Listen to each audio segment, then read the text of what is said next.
Hello and welcome back to Snapshot, your place for all news, history, and just chatting about quad ball. Today, my 2026 MLQ Playoff predictions. Let's not waste any more time. Let's get straight into it. All right, so here is the official champs bracket. Just a reminder about the format this year. Everything you see on screen is part of the main bracket. All of these are best of 3 series. The play-in has been reworked to now a 4-5 match, where the 4 from the Central, the Legends, plays the 5 from the East, the Innovators, and the 4 from the East, the Admirals, plays the 5 from the Central, the Monarchs. The winners advance to play the 1 seeds of their respective conferences.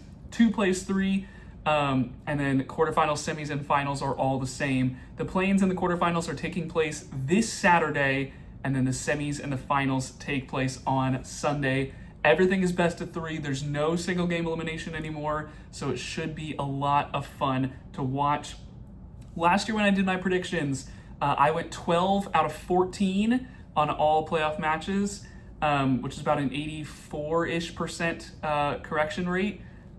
So did pretty good. We're going to try and shoot for 100% this year. Only things I got wrong were Minneapolis beating Boston and then San Antonio beating New York. I had both of those the other way around. But let's see if we can shoot. It'd be 9 for 9 this year. We will try. First matchup, Houston Legends versus the Detroit Innovators. Are my Legends gonna get it done? I think they could. I think Detroit could as well. This is an interesting series. I think this is one of the closest ones of all the opening round matchups. The case for the Legends, they're on a 5-game win streak if you include the forfeit to Toronto, a 3-game win streak if you don't count that. So they have momentum. They won against San Antonio in one of those games in that series. So they've proven that they can take their game to a very high level. They just beat Minneapolis twice at Central Conference champs.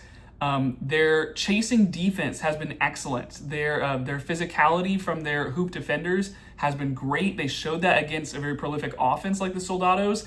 They can shut down your top scorers even if they don't have dodgeball control, which is going to be pivotal because the likes of Ryan Shue and Ray Brodeur and Brooke Smiley, those are going to be extremely valuable pieces for Detroit.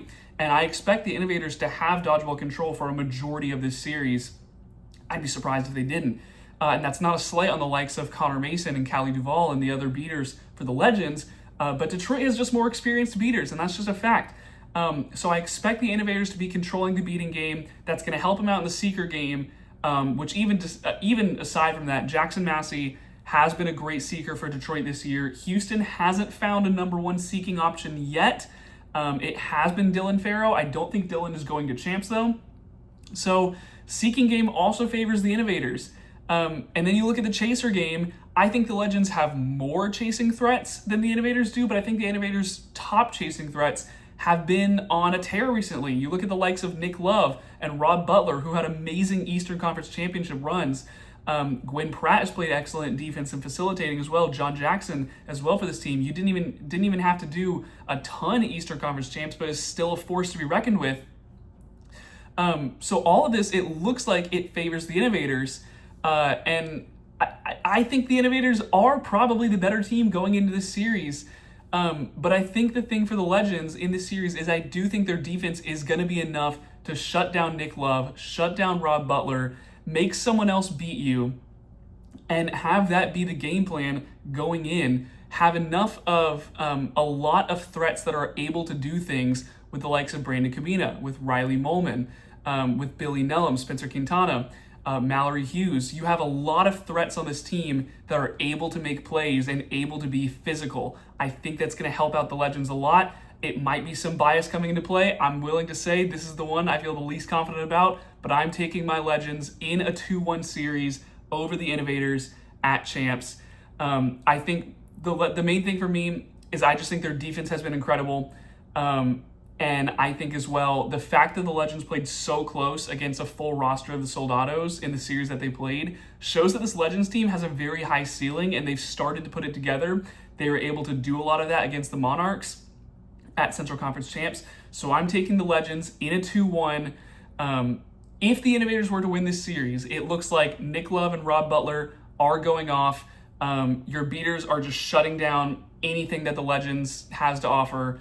And Jackson Massey maybe doesn't even have to catch, but plays enough defense or just catches and Detroit wins on all 3 levels of the field. I think that's a very possible scenario. This could be a quick 2-0.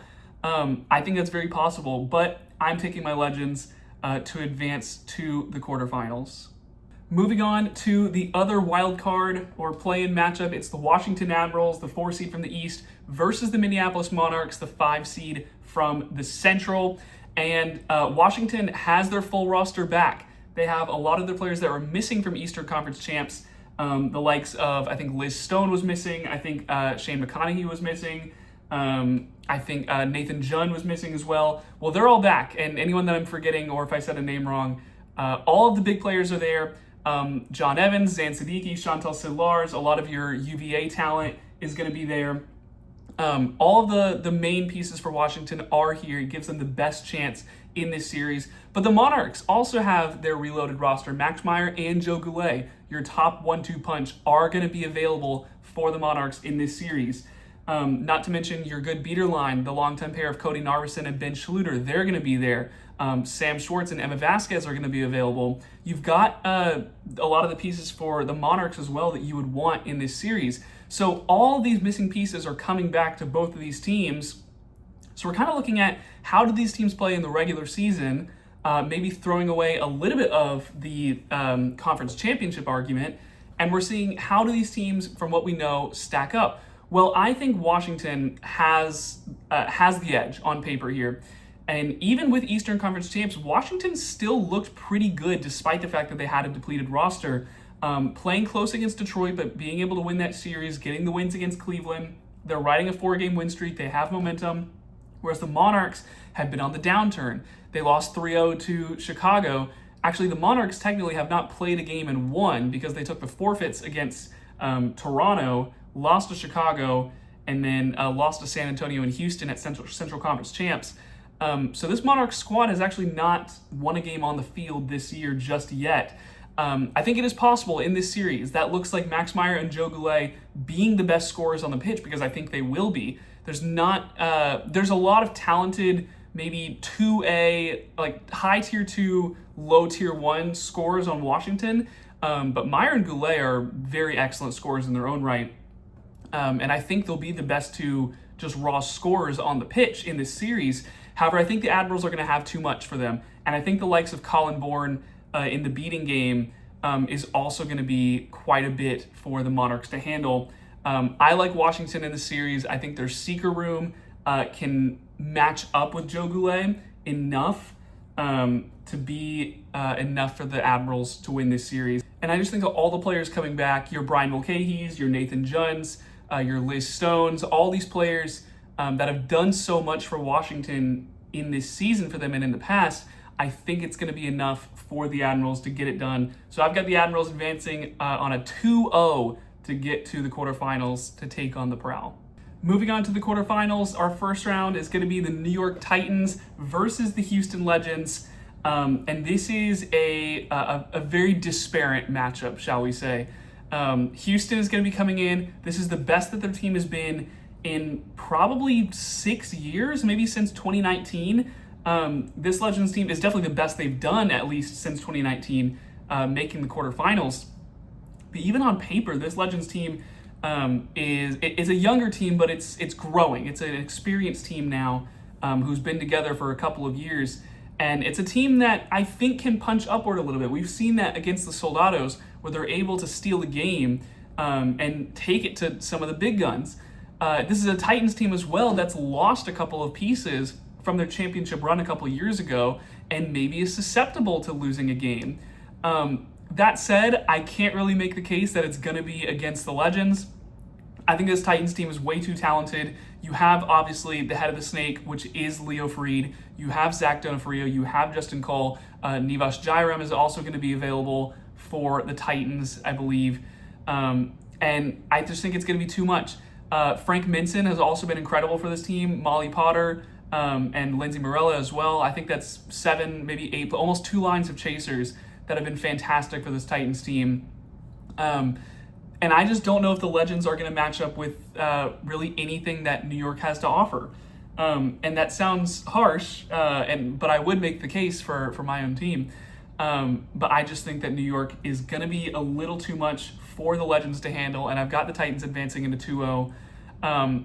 The case for the Legends looks like the Chasers are able to shut down the top line of the Titans, and somehow the Beaters are able to maintain control enough to shut down, or at least stay close enough. Someone on the Legends is able to pull, and maybe some turnovers go their way. It's hard to squint and see the Legends beating this one, beating the Titans. Of course, the Legends are predominantly made up of the Copperheads core, which has caused quite a few upsets in recent years. They infamously beat Boom Train a couple years ago at Nationals. So maybe there's an upset on the table. Maybe this team has one. The problem is, in a 3-game set, I find it hard to believe that it's going to happen twice in 3 games. So maybe there's a game that they could steal on the table. I'm not going to be predicting it. So I've got the Titans advancing 2-0 over the Legends to get to the semis. Coming up next, staying on the same side of the bracket, we've got the Kansas City Stampede taking on the Charlotte Aviators, the 2 seed from the Central, who was nearly the 1 seed. They were 1 game away, arguably 1 goal away in game number 2 of defeating Chicago and winning the Central Conference. Instead, they played the Aviators in round number 1. And the Aviators have been a surprising team for me this year. Excellent in the regular season against Detroit and against Cleveland. The beating game has been a real highlight of this team, with the likes of Cody LeBove and Celine Richard, Tony Bonadio, all being fantastic beaters. I believe Celine Richard won Player of the Week 1 week as well, for just some really great performances this year. And this is a beating core that I think can hang with some of the best in the league. Might even favor them against some of the Kansas City beaters in this series. You have Austin Cruz, who's one of the best seekers in the league, and a lot of the chasers. You've got Lee Hodge, who's been playing for a while for the Aviators, has been doing great things. Zach Thompson has been excellent for this team, and you've just got a lot of really solid players, and you don't really have a lot of weak links on this Aviators team. So I think this is a team that's coming into this series and saying, hey, we're going to stick to our guns, but we might be able to make something happen here. With the Stampede, though, that's going to be really hard to accomplish. I like Stampede's chasers more on average than I do the Aviators. When you're looking at the likes of Darian Merchick-Ellis and Ryan Mecchio and Mimi Baldwin and Lauren Smith and Lauren Curry, you've got a lot of players to deal with on this Stampede team, all of which are very lethal, all of which are very good at passing, all of which are very hard to stop and are able to make stops themselves. Riley Usami, another one who's been excellent, who I didn't mention. The beating game has also been really good for Kansas City this year. Shannon Ong, Ryan Cleary going to be leading the way. No Derek Deerking this weekend, according to the roster, but still going to be a really good beating core and able to hang with Charlotte. Vincent Reyes, I also haven't mentioned yet. So you've got a ton of chasing threats. And even though Charlotte has Austin Cruz, I think Austin's been the second best seeker in the league to Henry Hamilton of the Stampede. I think Henry Hamilton has been the best seeker in the league thus far, has been able to catch multiple times this season against a lot of different opponents, and has just proven that they're able to come up in the clutch in multiple scenarios and really change the tide of the game. This is going to be an insane seeker match to watch, Austin versus Henry, and hopefully we get 3 games of it. For me, I think it's going to be 2 games of it in favor of the Stampede. I think Kansas City is going to advance. I think Aviators have a chance to maybe make one of the games close, maybe make it like a 3-goal game. Maybe Cruz is able to catch for the Aviators. You're able to go on a run late in the game and make it interesting towards the end. But ultimately, I think the Stampede are going to come in and get the win. So I've got the Stampede advancing to, I believe, their first semifinals in franchise history. Coming up next, our third quarterfinal matchup is the Chicago Prowl versus the Washington Admirals. The Prowl, the 1 seed from the Central Conference, they're going to have their hands full in their opening matchup. The Admirals are not a weak team to be playing as a top 2 seed, that's for sure. But on Chicago, when you've got the likes of Kevin Fantozzi, who's, I believe, second in scoring on this team, only to Riley Andrews, that's a great 1-2 punch. Matt Troy's been great for this team as well. Ben Peachy, Ali Peachy have been great. The Liam Zock as well. And then the beating game with Matt Brown has been excellent. Noyes Ausra has been great. Noyes in the seeking game is also going to be good. I believe Matt Melton in the seeking game has also caught a couple of times for Chicago. So you've got a very diverse cast of players for this team, a lot of which from this boom train core that have been at the top of the league in USQ and MLQ for a long time. They've won championships as boom train before. A lot of the Illinois players from college have gone far in USQ as of late, and then the Prowl themselves have made the finals twice in the last 3 years, making it to the semis last year. So this is a Prowl team that knows how to win, but they haven't gotten the big one done. Can they do it this year? One thing to note, there's no Nathan Digman on this team, but there hasn't been the whole year, and yet strangely I think the Prowl have looked better this year than they have in years past.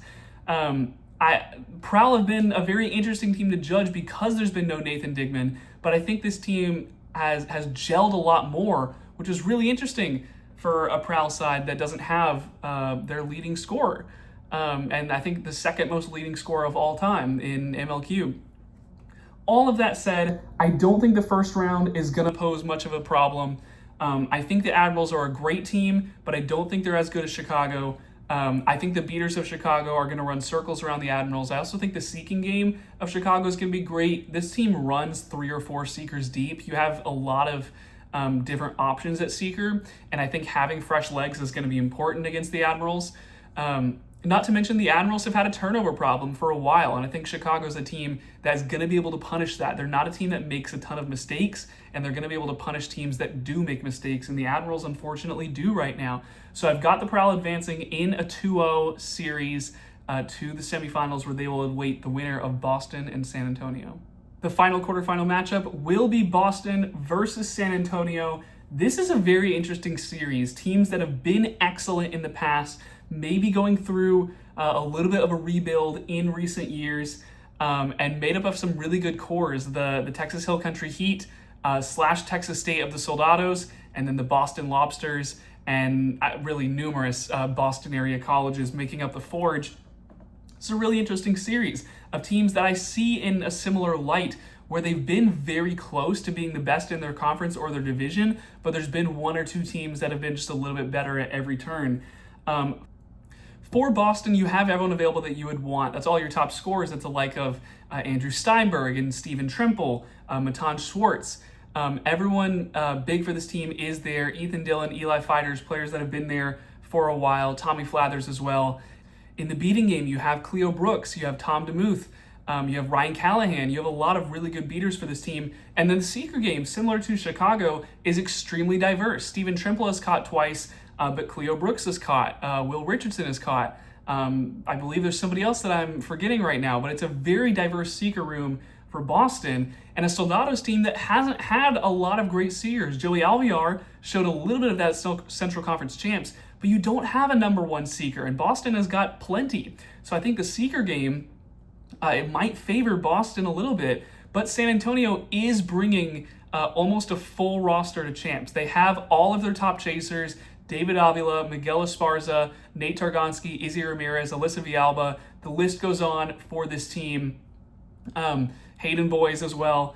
The beaters are, I think most of them are going to be there as well. A lot of the top beating line is going to be able to hang with the Forge. It is the seeker game that is a question. Do you have a number 1 seeker that can stand with Boston? For the Soldados, I actually don't think that's going to be a problem, because the Soldados tend to play better in flag runner on pitch. When the beaters allocate more resources to the flag runner, that allows all of the very talented chasers on Soldados to be able to score pretty much at will, unless you're going against elite chaser defense, all-time chaser defense, which Boston has good chaser defense. They don't have a lot that's going to be able to stop the likes of Avila, Esparza, Boys, Villalba all at the same time. So unless Boston is allocating resources to the chaser game and not the seeker game, which is a strategy that they could employ, I think Soldados are actually going to very much like Flag Runner on pitch. And I think before that, these teams are going to be decently evenly matched. I think the Chasers from the Soldados are probably a little bit better. You probably favor them a little more. I think in the aggregate, the Forge might have slightly better beating game than the Soldados. It's going to be close anyway. I don't think any team is going to pull away with control very much. But I tend to lean Soldados in this series. I think this, of all the quarterfinal matchups, is the closest. This could go a 2-1 in my eyes. I'm going to predict a 2-0, though, because I was going to say this earlier. But MLQ series in general tend to go 2-0 way more often than you think. I think since this format has been active for the last 5 years, I believe the stat is only like 3 or 4 series have ever gone game 3. So more often than not, the better team wins in 2 games. Fun fact, we've yet to have a final go to game 3 in all of the history of MLQ. It's never happened. And I don't see that trend changing. I think the top is so close for MLQ this year as it was in USQ, but I think this is going to be a 2-0 in favor of the Soldados. Cracking into the semifinals, the New York Titans versus the Kansas City Stampede, the team that has won the finals before, the team that has been here before, versus the team that is emerging, just becoming contenders as of this year. Of course, there's a lot of players on this Kansas City side that have championship experience. You have a lot of Creighton players on this roster who have just gone back-to-back. You have players from the old Warriors team that has won a couple of titles. You have players on Reign who didn't win the finals in USQ, but have won multiple tournaments. So this Kansas City team is full of winners. Don't let that fool you, despite the Stampede not being as proud of a franchise as New York, who has won the finals before and has a lot of the top liners from that run. You don't have all of the top players from that run, but you still have a lot. Leo Freed is going to be the number 1 player on the field. And as I mentioned earlier, with the likes of Frank Minson, who's had an excellent year, and Potter and Morella, and all of these really good players for the Titans, well, they're matching up with a lot of really good players for the Stampede. Usami and Mekio and Lauren Smith have all had really good years and are all very adept scorers, and Merchik Ellis as well.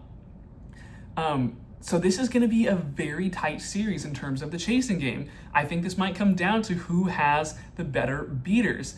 I think the Stampede have had really good beating this year from Chananong, from Ryan Cleary, who've been able to do a lot for this team. But I trust the Titans beaters a little bit more, I think, with the likes of Tate K and Max Simagron and Christian Barnes. I think you're just going to have a little bit better beater play from New York.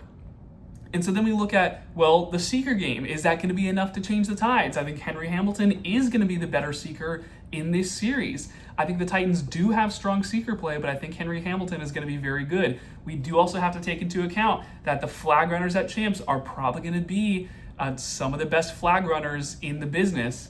And this is going to be their first series of the day. So they're going to be rested, going to be ready to go against really good seekers. I think Henry Hamilton is going to be able to do a lot, but are they going to be able to catch every time? That might be necessary against this Titans squad.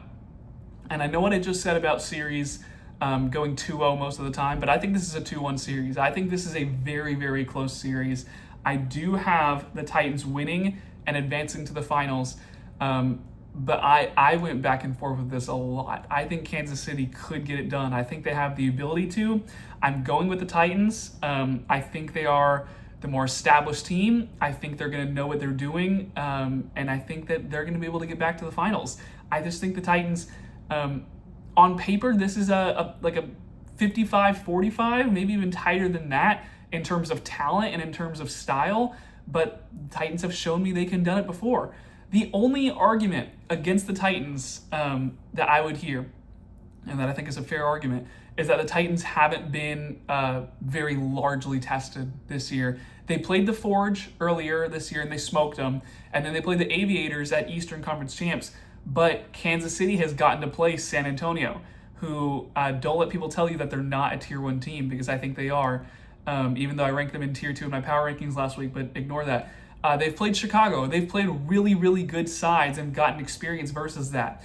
New York hasn't had a series against another top 3 team. And even if you don't count San Antonio, like I didn't have them in my power rankings the other day, Kansas City has played Chicago, a team that I think everyone will admit is a championship contender. New York hasn't played a number 1 team. Now, that hasn't stopped them in the past. They've done well. They won the finals 2 years ago, and they got to the finals last year. But that might be something to look at, that if New York does end up losing this series, does the lack of not having a number 1 team to play against this year, is that something that we're going to look at? Possibly. I don't think it's going to be enough for the Titans to lose this series. I think they win this in a 2-1 and advance to the finals for the 3rd year in a row. In semifinal number 2, it's the Prowl versus the Soldados. This is going to be a really, really good series. You've got pretty much Boom Train versus Heat Part 2, where the Heat core, as we know, won USQ Nationals this past year, but now you're seeing it with a little bit of a different flair. You're bringing in some of the Illini players into Prowl and some of the Texas State players into Soldados. Some of the Soldados players from Heat have retired, or not retired, but aren't playing right now for the Soldados. Some of the normal Chicago faces aren't there, like Nathan Digman. So it's a little bit of a mix, and it's not 1-to-1. So I don't think this is easy to say, well, San Antonio just beat them, and so wrap it up. As we saw, Chicago has played very well against the Central Division, beat Kansas City, and Kansas City beat San Antonio on 2 separate occasions. So I think Chicago has the upper hand on the surface. I think San Antonio might still have the better chaser game than Chicago. I think it's close, but when you don't have Nathan Digman on the pitch, I think San Antonio is going to come away with a little bit of the better chasers. And I think they're going to be able to score. I'm not going to say at will. It's not going to be as much at will as it was against the Forge, but I think it's going to be easier than it would be for a lot of other teams. I do think Chicago has the better beating game, and I think it's by a decently wide margin. The likes of Matt Brown alone, I think, is going to be better than anyone that the Soldados can put out there. The likes of Chris De La Fuente and Soham Sharma have been excellent for San Antonio this year, but I think Chicago is just going to have a little bit more. And then in the Seeking game as well, I like the Prowl there as well, where they have a very diverse cast, and they're going to be able to allocate resources to the Seeker and really give their Seeker a ton of time, because I think their beaters are going to be better than San Antonio's, I think, when we get to Flag Radar on Pitch. The question is, at Flag Radar on Pitch, San Antonio, they tend to like it. As I just mentioned against the Forge, they tend to do quite a bit of scoring when we get to Flag Radar on Pitch. So can Chicago either A, catch early, or B, build themselves enough of the lead, or just keep pace with San Antonio enough to be able to hold them off long enough to win? My answer to that is yes. I think Chicago is going to get the win. I think San Antonio is an extremely volatile team. I think they could win this series in a 2-0. And if that happened, I'm going to look at it and say it was surprising, but it wasn't like the most surprising upset ever. Because I think this San Antonio has the ceiling of a championship and also has the floor of going out in the first round. And I could see either one happening. I think either one is realistic. I do think on paper, Chicago has the better roster overall. I also think Chicago is more proven, despite the fact that San Antonio won the championship last year. Chicago has done it more often than San Antonio. And if you run last year's playoffs 100 times, does San Antonio win it every time? Maybe they do. But I think Chicago is going to win this series. I'm going to say 2-0 because of the thing that I said earlier, but I think this is a very, very close 2-0. I think both of these games, or any of the games that happen, are all within 30 points. It's going to be extremely tight, definitely within 3 goals. Maybe with the flag, it changes a little bit. But this is a very close 2-0 either way that it goes. But I'm taking Chicago to get back to the finals against New York in a rematch of the 2024 finals. As I just mentioned, in my finals, it's going to be the New York Titans and the Chicago Prowl, both 1 seeds, I know, very original, advancing to the finals. So the thing that I mentioned earlier, we've never had a Game 3 finals in MLQ. Can we get that this year? On paper, this is a series that could do it, but I feel like we've said that for a while now. Coming into this year, I did not think that there was a runaway team. I thought the Titans were the favorite to win it all, but I didn't think they were the runaway to win it all. And I still think that holds true. I think the Titans are going to be maybe the favorite coming into this tournament for a lot of people. I think they've played the most sound quad ball all year, but Chicago also has a very sound style of quad ball. And I think these teams match up pretty well against one another, where the beating game of Chicago is a lot of their strength most of the time, and that enables their chasers to make a lot of plays. The Titans, you lean a little bit more on the chasers being in sync with one another and making their own plays with the beaters as the supplement. Whereas Chicago, it feels more like it's the beaters supplemented by the chasers. And all of these things are interchangeable. And so this is a very hard series to predict. The way that they score is going to be quite different, where I think the Titans are going to be passing quite a bit more, trying to find the open player, slashing to the hoops more than the Prowl are. And I think the Prowl are going to be playing a little bit slower, a little bit more methodical. And so which style is going to win out? Typically in the past, it's been the Titans, the one that has won out. I think the last time Chicago beat them, I believe, was 2023. And then Chicago ended up losing to the Outlaws in the finals. I believe that's the last time they beat New York.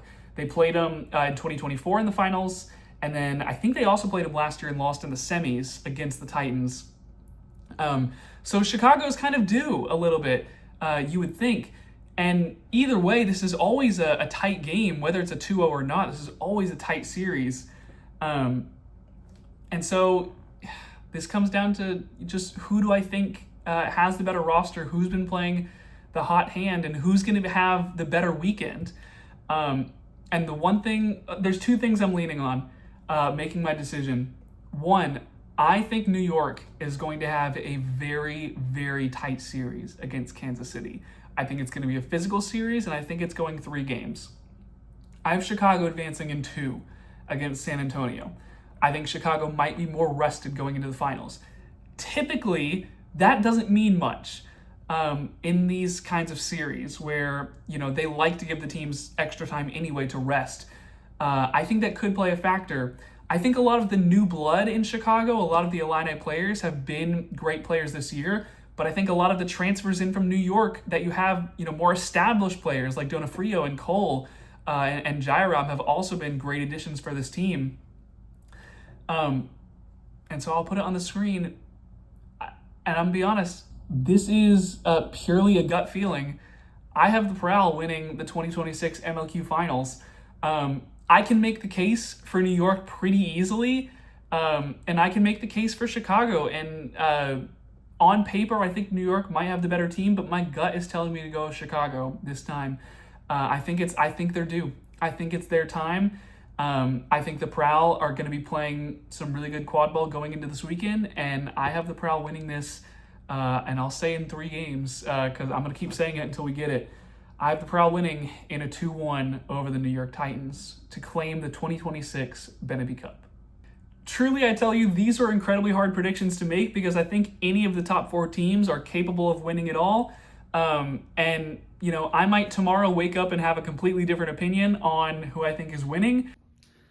So it's the next day, and I do have a couple of different feelings about my predictions. I'm not going to change anything. I am going to leave it as the same as written. But one thing that I did fail to forget is that Vincent Iannucci does actually lead the league in flag catches in less games than Henry Hamilton. I think I've just enjoyed watching Henry Hamilton at Seeker more this year than Iannucci. I can't deny the volume and the prowess that Iannucci brings to the Titans. And that could be huge against Chicago, having a 1A Seeker. Whereas, like against Kansas City, New York, you're going to have Iannucci and Hamilton. That's going to be a crazy Seeker battle if we get it. Those two going at it, that could go either way. But New York is going to have the number 1 Seeker against Chicago. So if there's a discrepancy in the Seeker battle, that's where you're going to see it. I still think that Chicago's beaters might match up a little bit better in that situation in order to assist Noyes or Melton or whoever it is that ends up being the Seeker for Chicago. But I did want to mention that Iannucci has been fantastic at Seeker this year. Still saying Chicago 2-1. But I'm cementing it. I'm saying the Prowl are going to win the 2026 MLQ Finals. New York, Kansas City, or San Antonio, I think any of them could win. Either way, I think we're going to have a ton of competitive series this weekend. It should be an excellent weekend for quad ball and maybe just be one of the best playoffs we've ever seen. I think this has the potential. It's been a great year. Please subscribe if you haven't already. Thank you for watching my predictions. Let me know who you think is going to win in the comments, and we'll see who wins. This has been all from me, Jackson, signing off.